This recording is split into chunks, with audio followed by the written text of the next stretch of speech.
Today, we're giving a major player in India's value retail scene a full health checkup. That company is V-Mart. And their latest earnings call gives us this incredible inside look, not just at the company, but at the pulse of the consumer in India's smaller towns, what they often call Bharat. So that brings us to the big question we're going to tackle today.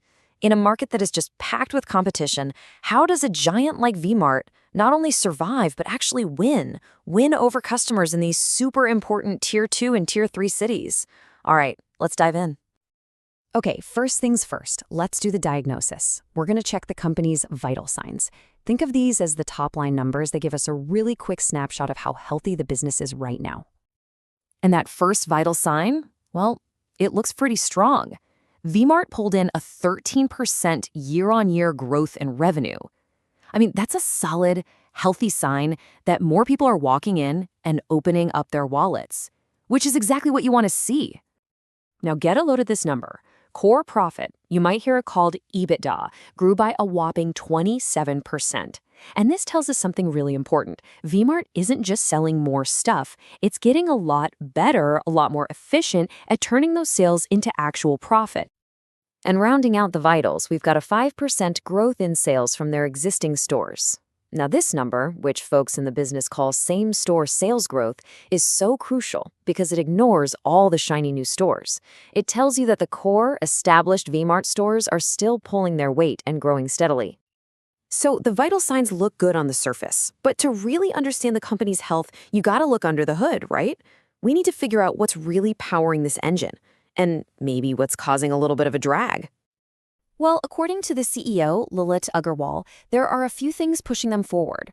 He's seeing a positive feeling among consumers in their main markets. People are just finding more reasons to celebrate, and a good monsoon season means more cash in the hands of rural customers.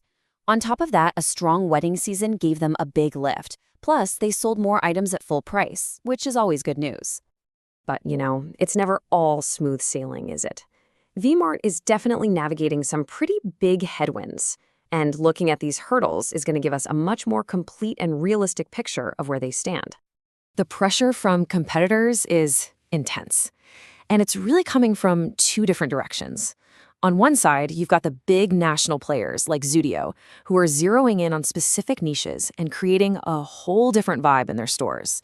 And on the other side, you've got these super aggressive regional powerhouses like V2, who are just opening new stores like crazy. But here's where it gets really interesting.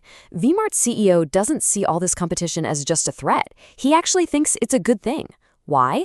Well, his logic is that all these new stores are pulling shoppers away from the small, unorganized shops and into modern retail stores like theirs.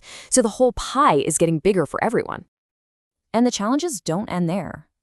They're also dealing with some slower performance out in Eastern India, seeing a bit of a slowdown in overall consumer spending, and like pretty much every retailer on the planet, they're feeling the squeeze from rising rent. Okay, so we've got the diagnosis, we've seen the challenges. So what's the treatment plan? What's the game plan moving forward? Well, V-Mart has a really clear strategy to tackle these problems and hopefully spark even more growth. Okay, a really critical piece of their plan is a major shift in how they think about pricing.